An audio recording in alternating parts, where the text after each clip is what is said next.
let's use the time right. Okay, we are on Yud Beis Zaman Aleph. We are on 12a in the art scroll.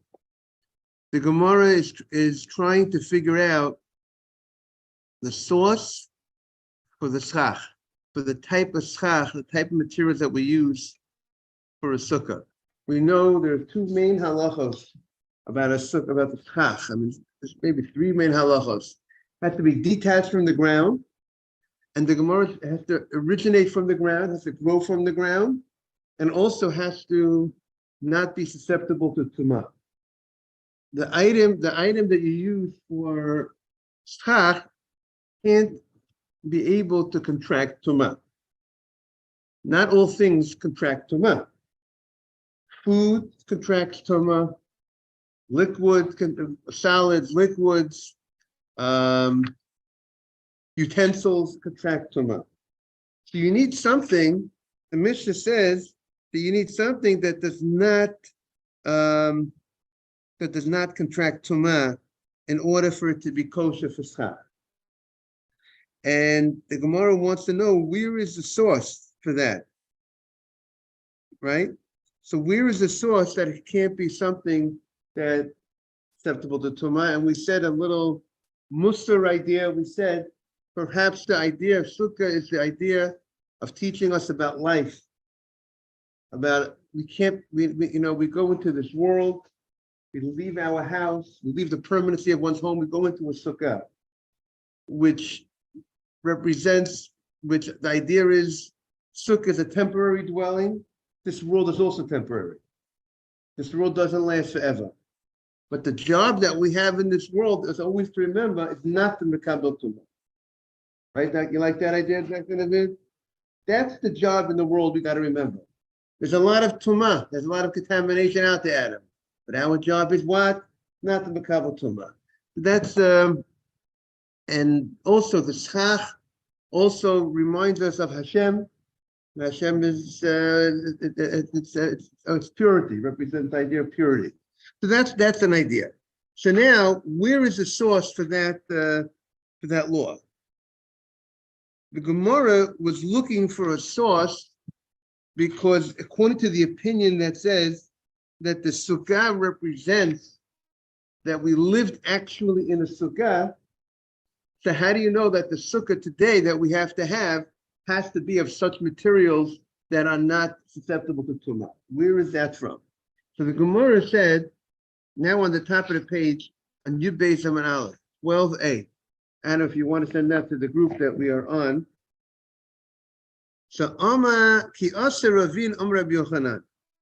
Rabbi Yochanan, when Ravin came back from the Holy Land, he brought back a souvenir. What was his souvenir? The teachings that he learned from Rabbi Yochanan. That was the souvenir he brought back from the Holy Land. That he went to a shir, he heard the rabbi speak in the Holy Land. So when everybody goes to the Holy Land, go make sure you go hear Rabbi Yitzchak Yosef speak, go hear some great Rabbi Yaakov Hillel. That's the souvenir you're supposed to bring back from the Holy Land. You like that, Mr. Haber? So Ki Aser, good morning, good to see you. So Ki Aser, when Ravin came back, just to bring everybody up to date, we are looking for this morning, looking for the source of the type of material that you need to use for a sukkah, for the schach of a sukkah. So the Pasuk says, "Bi'aspecha migrancha miikvecha." The pasuk, we know a pasuk has this pshutos of mikra. There is the meaning, the simple meaning of the pasuk, pshat. There's also something called the drash, that the pasuk is there's some more deeper meaning to the pasuk. And the Torah, when the Torah tells you make a sukkah, and the Torah identifies the time of the year that you're making the sukkah. What is the time of the year that you're making the sukkah? When you're gathering from your granaries and from your wineries. That's the time that you're making the sukkah. It's the Chag HaOsif. It's the time of the gathering of the crop. That's the time of the year. Now, the Torah identified already in Pashas Sefer Vayikra And Sukkot is on the 15th day of the month of Tishrei. Now, what's the need for the Torah to mention over here the idea of the gathering of the granaries and the gathering of the wineries? So there's another deeper understanding of what the pasuk is teaching you. The Torah is not just identifying the season, the time of the year that Sukkot comes out. Rather, the Torah is also identifying the way you make the sukkah. This pasuk is alluding and hinting and telling you and teaching you the type of material you need to use for making the schach, the cover of the sukkah. Why? Because when it says by gathering from the granaries, it's referring to the waste product of the granaries, the waste products of the wineries. What's the waste product of the granaries? After you went the branches, after you went ahead and you processed the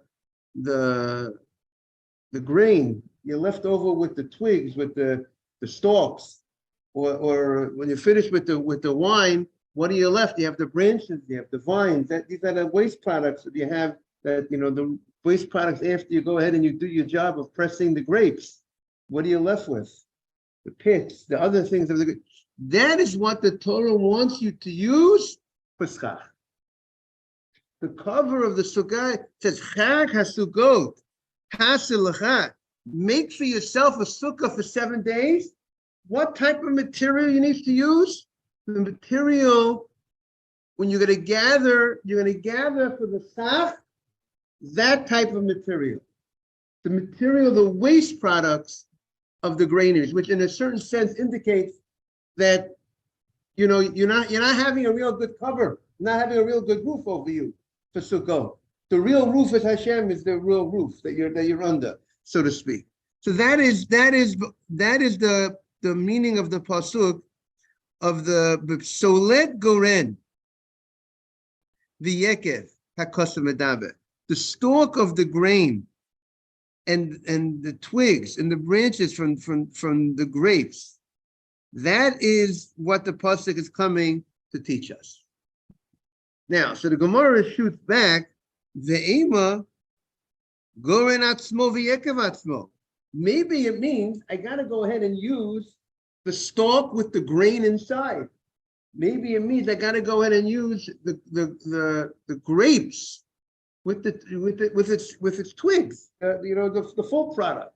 How do we know if there's when the gathering from the granaries and the wineries? How do we know it's referring to the specific waste product?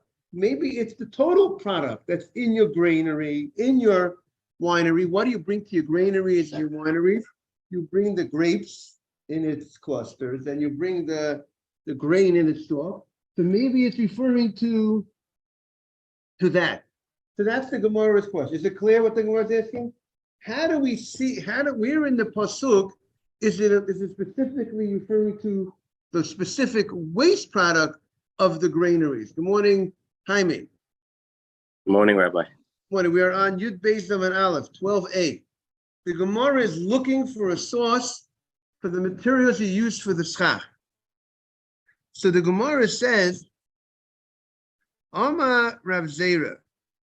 Rav Zera says, Yekev. So the Gemara says, it says Yekev Ksiv Kan. The pasuk says Yekev. Yekev is the vat of the wine, and it sits from the wineries. So since it says Yekev, so v'evsher la'akev l'sachek bo. You can't use the wine for schach. Can you take wine and make schach out of wine? Can you use wine as a cover? It's a liquid. That's not going to hold. It's going to fall right down. So the pasuk is not talking about the grape in its cluster of grapes. That was the Gemara's question. What was the Gemara's question? The Gemara's question was, maybe when it says when you gather from the wineries, maybe it's referring to the what? The grape on its cluster with its twigs. Maybe you take a nice bundle of grapes in its twig. Maybe that's what you use for schach. We know we can't do that. You can't put food on can't put food as schach on your sukkah. Can't put food as schach. But how do we know if the source is from the pasuk that says you take from the wineries, so maybe it refers to the grape with in its cluster. So the Gemara says, but it's called a winery. Winery, it's already in the wine. It's already in that state of wine. It's not in this. It's already past the stage of the grape. The grape has been pressed. So since you call it the winery, so therefore it's not now. So what does the pasuk mean? What are you gathering from the winery? You're not going to say you're going to take wine and use the wine as schach. So what's left to use when you gather in the winery? The actual twigs, the branches that are left, the vines that are left from the processing of the wine. So that's why the Gemara says it can't refer to. It's not referring to the grape. It's not referring to the food product. Rather, it's referring to the what? To the waste product. And that's what we want you to use for the schach. And similarly, when the Torah says begroncha, when it says that you use from the granaries, also it's referring to the waste product. The same way that the winery is referring to the waste product of the wine, so too it's also referring to the waste product of the grain. So the Gemara shoots back, and I still have a question on that. The Gemara says, Maskif lo Rav Yirmiyah. Rav Yirmiyah asked the following question: Ve'ema yayin karush haba misnir, wine that congeals wine that came from snir. Probably it was a good product that they used to sell. The town of Snir, morning Simon, they would have the wine and they would make the wine would dry out, and it would actually have some thickness to this wine, and it looked like pressed cakes of figs. It must probably had a very heavy, the way they made the wine was a very heavy texture, and it was like just like you see something congeals up. You see something that you freeze something. You freeze a liquid, right? What happens when you freeze a liquid? It becomes a what?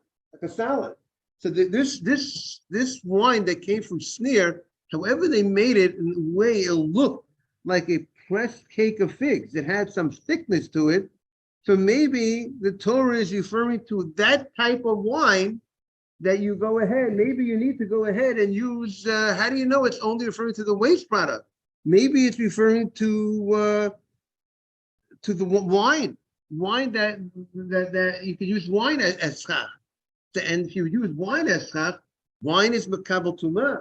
Wine has the ability to receive contamination. So how do you know? You're telling me that the product that I need to use is something that's not makabel tumah, not susceptible to tumah, and you're learning it out from this pasuk. But because the pasuk says when you're gathering from your grain, from your wineries, but maybe it's referring to the wine that comes from certain types of wine can have a thickness to it, and it could hold. So therefore, how do we know we can't use that as schach? The Gemara says, Omar Rav Zera. Rav Zera says, you know what? You ever hear the expression? You got me. Okay, I thought I had a good answer, but you know what? I'm going to admit the truth. You gave out a knockout punch.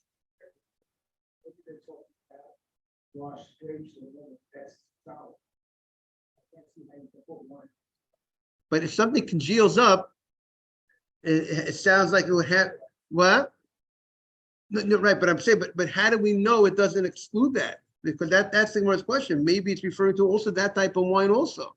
Now, how do you know, which would be able to receive tumah? How do you know?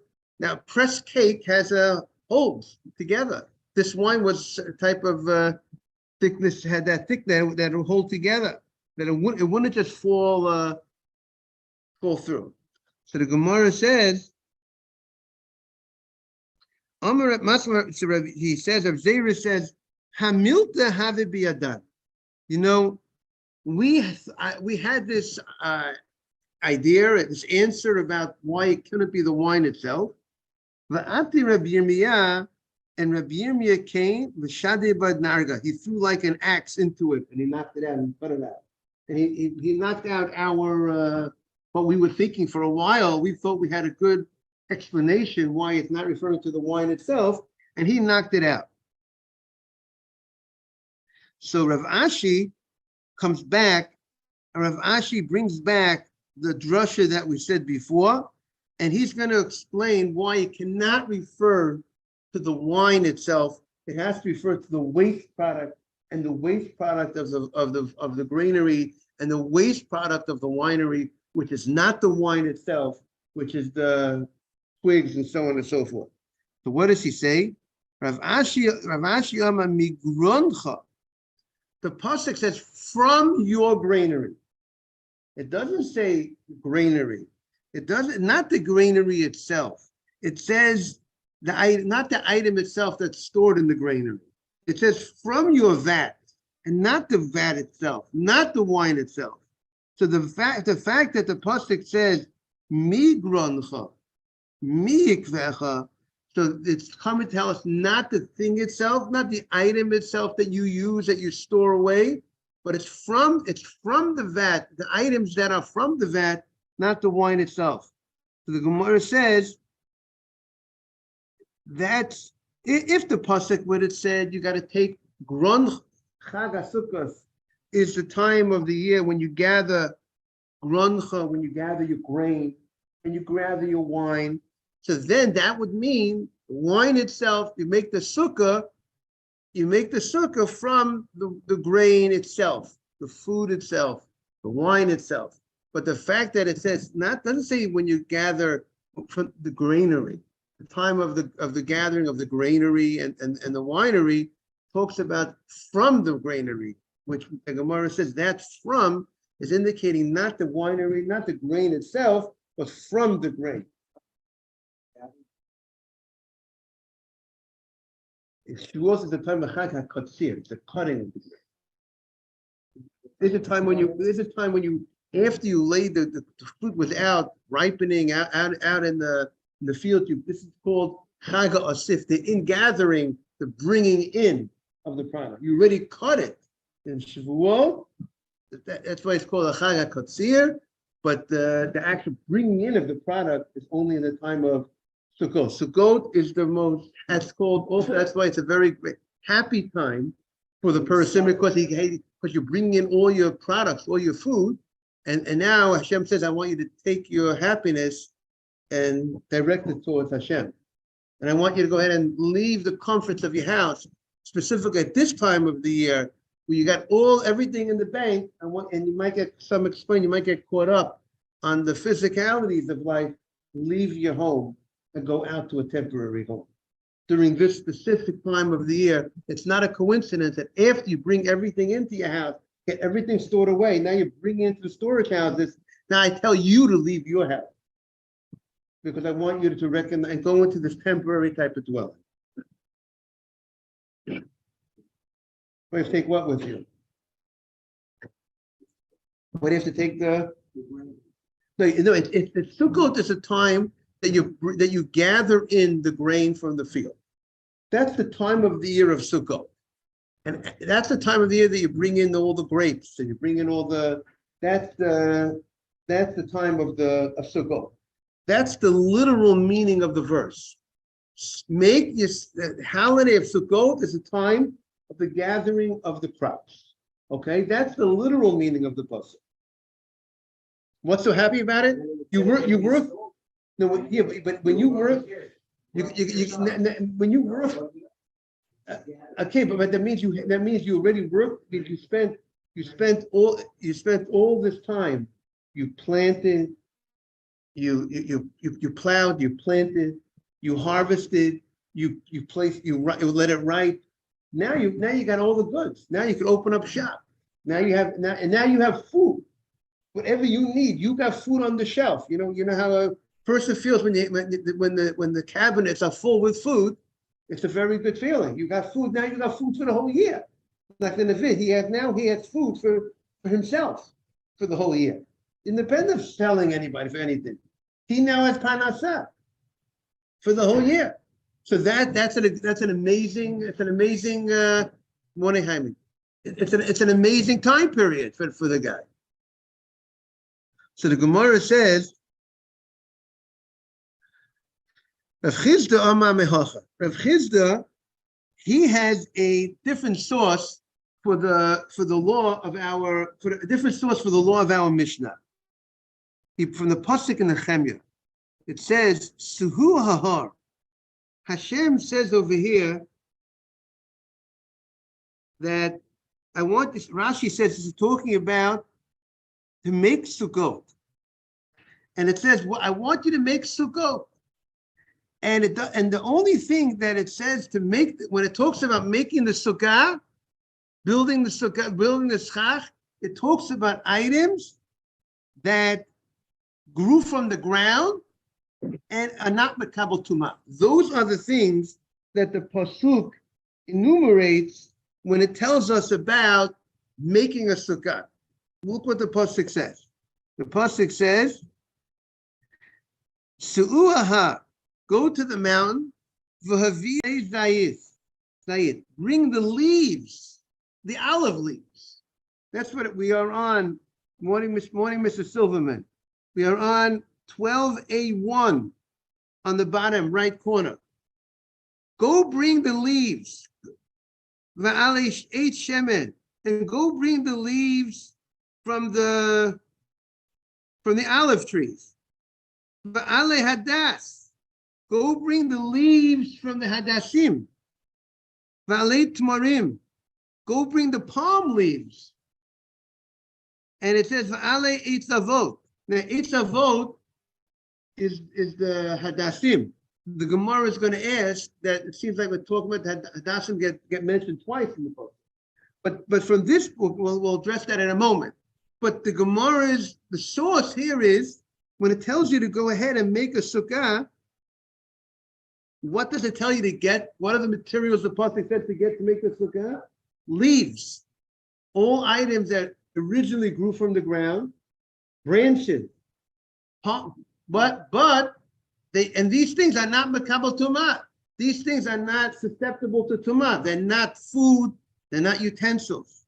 So the Gemara asked a side question. This pasuk stated, I want you to get the ale hadas. I want you to get the myrtle leaves, which is hadassim. And then it also says eitz avot. Eitz avot is also hadassim. When the Torah says, I want you to take eitz avot, that's hadassim. So why is he telling him take hadassim twice? You know, you don't have to tell him to take the leaves of hadass. Tell me once. No, we say there's two aravot, three hadassim. Hadassim are when the three leaves come out, 3 and 3 and 3. So if that's called hadassim, but that's called eitz avot. It's like braided. It looks like it's, the way it comes out. It's called eitz avot. But the pasuk also says hadassim. If I tell you what's eitz avot refers to hadassim. But the pasuk also mentioned hadassim also in the pasuk. So why is he telling him twice to get hadassim? So the Gemara asks, Hainu hadas, Hainu eitz avot. Hadas and eitz avot are the same thing. So why is he telling him twice, go get the hadassim? The Gemara says there are two types of hadassim. The Gemara says the hadassim that are kosher hadassim, as we know. The kosher hadassim are the ones like Dr. Navi was talking about when 3 leaves come out from, together, right? You see the 3 leaves come out together, on the hadas. But that's the eitz avot. But the other hadas is a wild hadas. That hadas is kosher for schach. There's no problem for it to be kosher for schach. All types of hadassim will be kosher for schach. Therefore, he tells them you can take these hadassim, take those hadassim. When it's hadassim for the lulav, that's a very specific type of hadassim. The leaves has to grow a certain way. So the Gemara says, Hainu hadas, Hainu eitz avot. So the Gemara answers, Omar Rav Chizda, hadas shoter l'sukkah. The wild type of hadas, or you call it the hadas, it doesn't have 3 on each, coming out on each line. That is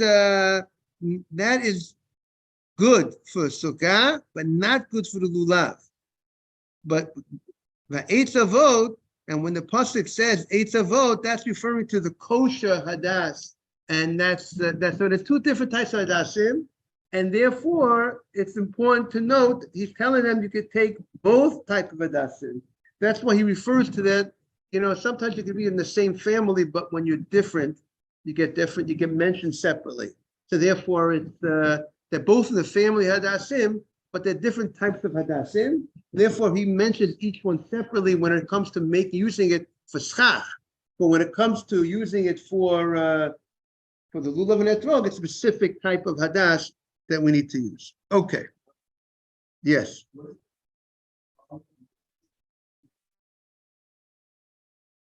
That is that. Oh, so you say no, Ali Zayis, Ali Eight Shemen. Okay, so maybe because one is referred to Ali Zayis, one refers to the leaves, and one is. See, it's a good question. You hear what he's asking, everybody?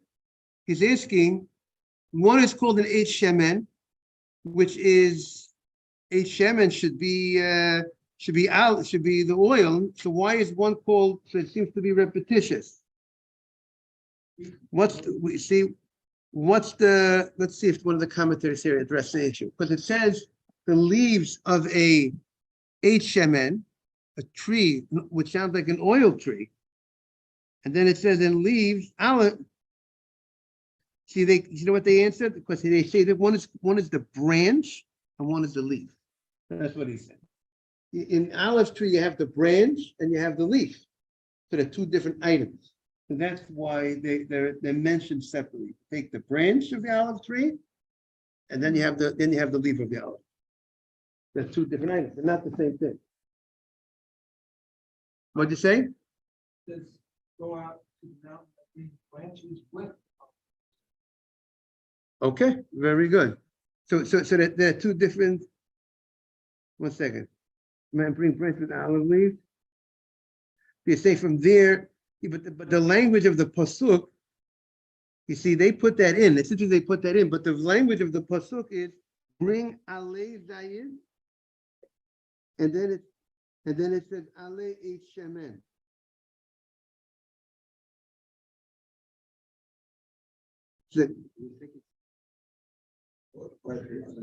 They both say alei, both branches with olive.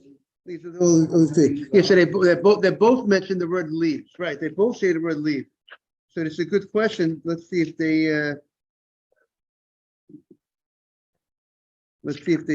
ask that question over here.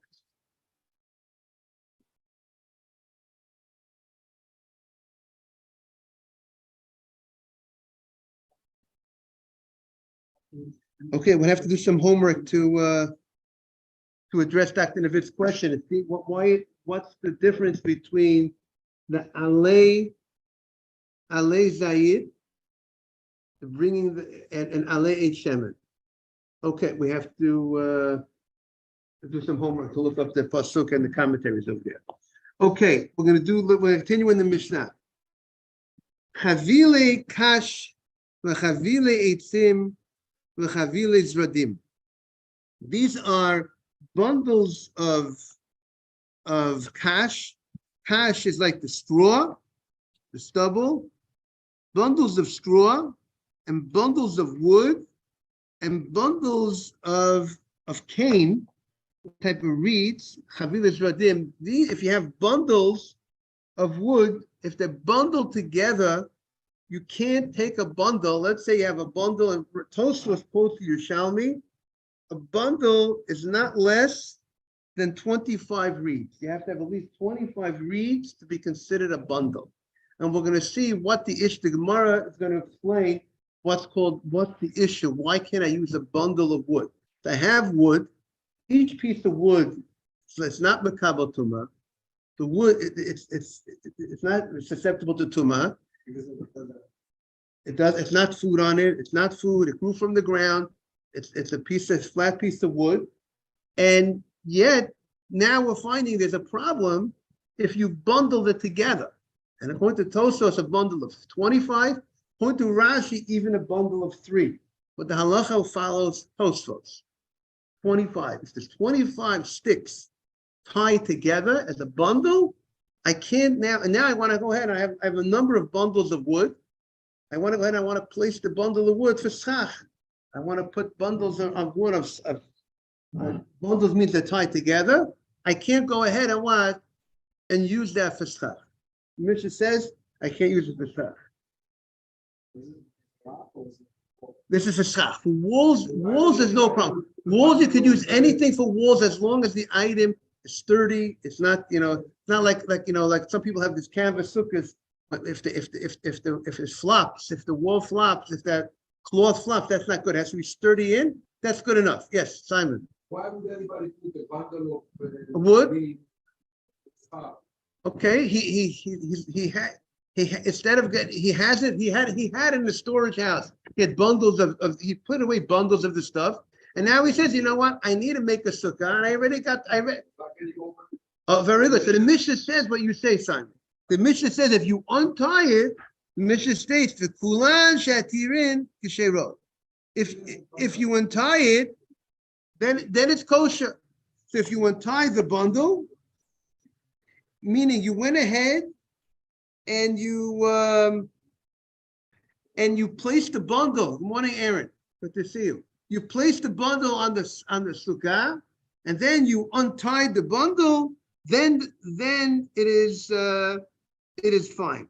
And there's an interesting idea over here. The question is, we had a whole sugya that when you made it, if you made it in a not kosher fashion, so then we had the Gemara before that says if you place on top of the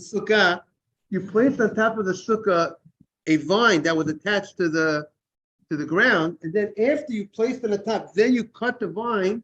We said you have to move each piece. And here our Mishnah does not discuss that point. That was a discussion in the Gemara earlier. So I see one of the commentaries say that the Ran, and it would seem, and in the Shulchan Aruch, these bundles really, it's rabbinically, there's a rabbinic issue. The Gemara is going to explain that the rabbis were concerned, there was a concern that if you place a bundle on the sukkah for schach, there's a concern that sometimes you will use a sukkah, you would use schach that was made not for the purpose of schach. The Gemara is going to talk about a story that some people would go ahead and you would have certain types of bundles of stuff that you would lay on top of a sukkah to spread it out, to dry out. Bundles of food or bundles of, these types of items. And if you're going to allow a person to use a bundle for schach, he might go ahead and say, no, I used a bundle for schach.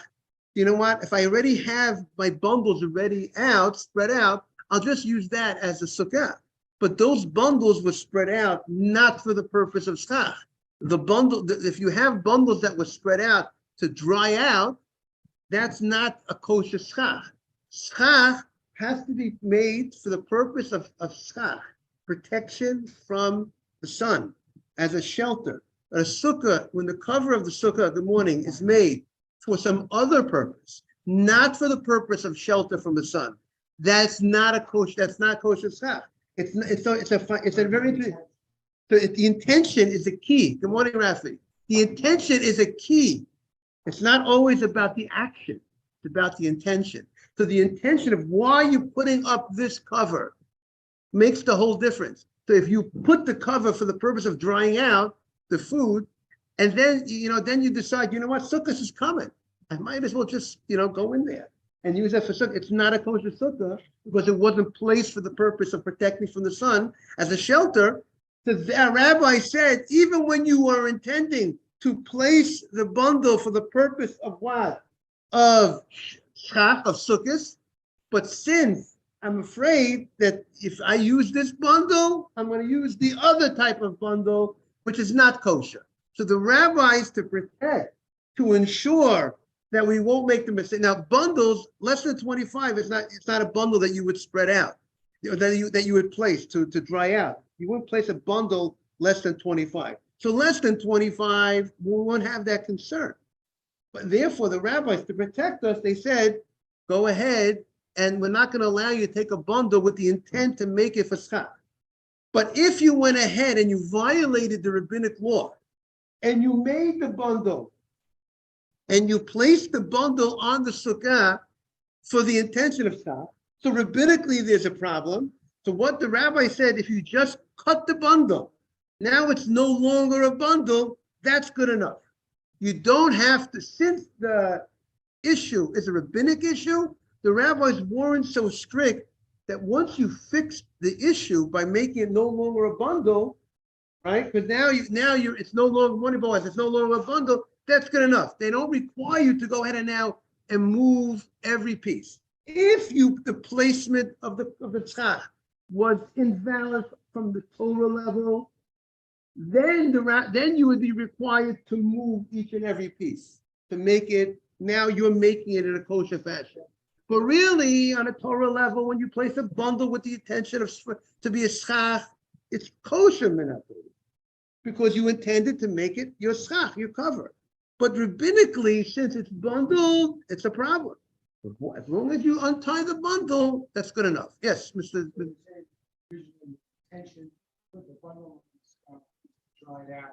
If you would intend to dry out, that would make it not valid on a Torah level. But our mission is discussing when you want to, you didn't make it yet. You didn't make it for drying out purposes. You want to know, I got bundles in the garage. Can I take this bundle and place it as Sukkah? Sukkah is next week. I want to make, and I'm intending for the purpose of Sukkah. But that's a very good question. We will see if the Gemara will discuss that or not. It's for that and for that. Okay, that's a very good question. So that's the issue here. The Mishnah states, I am not allowed to use this bundle to put the bundle up for the intention of Sukkah. Rabbinically problematic. But that's why the Mishnah says I can fix it. V'kulan shetira kashero. But once I untie it, even though it's after the fact, it's kosher. And then it addresses your issue about the walls. But there's no problem using bundles for the walls. The walls, by the way, of a sukkah have pretty much almost very limited halachot, as long as it's a sturdy wall, or to make from any materials, right? You have a nice wall. There's no problem. There's no issue using bundles, lining up the walls, making walls out of bundles of this stuff. V'kulan kisheirot l'defanot. All these bundles that were mentioned in the Mishnah are kosher for wall purposes. Comes the Gemara and says, anything that I think for the walls, I think we said anything that if you have certain types of, we're going to see how if certain types of hole, how much space in the walls maybe if the wall doesn't reach to the ground, if it's a certain amount, if it's too high from the ground. Sometimes you have, sometimes people make these type of sukkot. They want to use their car as a sukkah. Sometimes people you have a van, they open up. I've seen, Rabbi Heinemann from Baltimore, he writes in their book, in their community book, how you can make an Eruv, how you can make a sukkah when you're traveling. And he discusses about, you have a van and you open up the doors of the van and you place schach, depending on, usually the area has to cover 7 tvachim by 7 tvachim, which maybe is 28 inches by 28 inches or so. If you want to be strict, you throw the schach on top of the doors of the thing. But now the question is how far off the ground is the door? The door, because if the doorway, if it's within 3 tvachim of the ground, most probably we have to look up the halacha just to review it, refresh. But within 9 inches of the ground, so then you would say that's like it's on the ground, right? If you're less than 3 tvachim, it's close enough to the ground, but if it's too high off from the ground, the Gemara is going to discuss. If you have a wall, but the wall it's not coming down to the ground, how much space you have between, you have a certain amount of space. It doesn't have to be that the wall has to come exactly touching flush with the carpeting. You know what I'm saying? There's a certain amount of space that you have. That could be a possible, and like I told you, Mr. Davis, about the canvas sukkahs. Any of those cloth things have to make sure it's tied down very strong, or else if it flaps, that's not considered, that's issue of problem, might not be problem. might not be a kosher wall, a wall that's like That's that. why, that's why we tie the strings at the Right, bottom you of have to the be fourth careful. one. Yeah, but sometimes you see, not everyone is as, I'm not You know, sure but everyone's careful as they should be when it. So when the they way, make- so the specifically a way around that, Rabbi, is doing the strings, and that's why people should know that if you have a close one, you need to do the strings. Every tefach needs to have a string on the bottom. Okay, that's another, Mr. Silverman, you're talking about the strings across, is that what you're talking about? Yeah, to make Okay, walls, you're talking about to those make the strings. walls Right. on the bottom. So you have the Right. tefachim in the bottom. Right. Rabbi, why do you-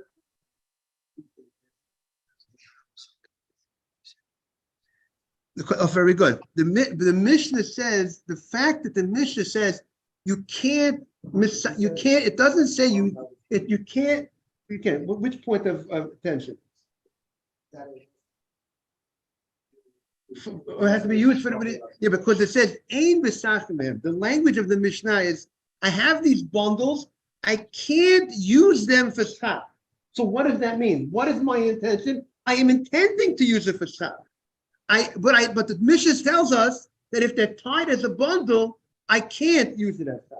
So my intention is for schach purposes, but nevertheless, since it's bundled together, there's a rabbinic concern, and the rabbis want to protect us that we shouldn't make a mistake. A lot of times in life, people look at a scenario and they say, this was kosher for this situation, so because I used that was kosher, this was kosher, and they don't realize that this one had the right intention, and that didn't have the right. It's all about the intention. Therefore, to protect that, which is so easy to make a mistake, the rabbi said, if it's bundled, don't use it.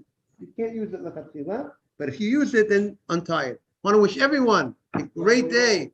Beautiful crowd. Nice to see everybody. And you can say Kaddish.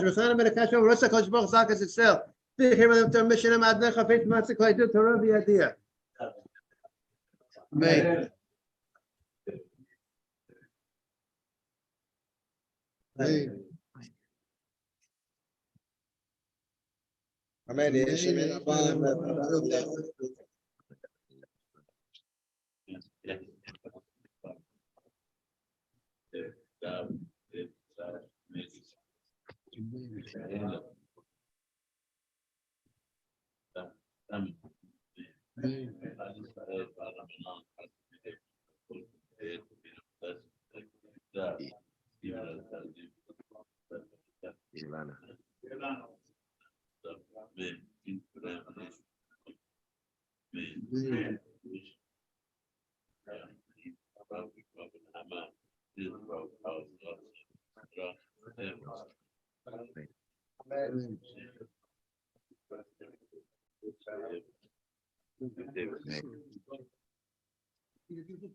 Good day, Rabbi. This is not good. You got the bundles that bundle together. He untied it.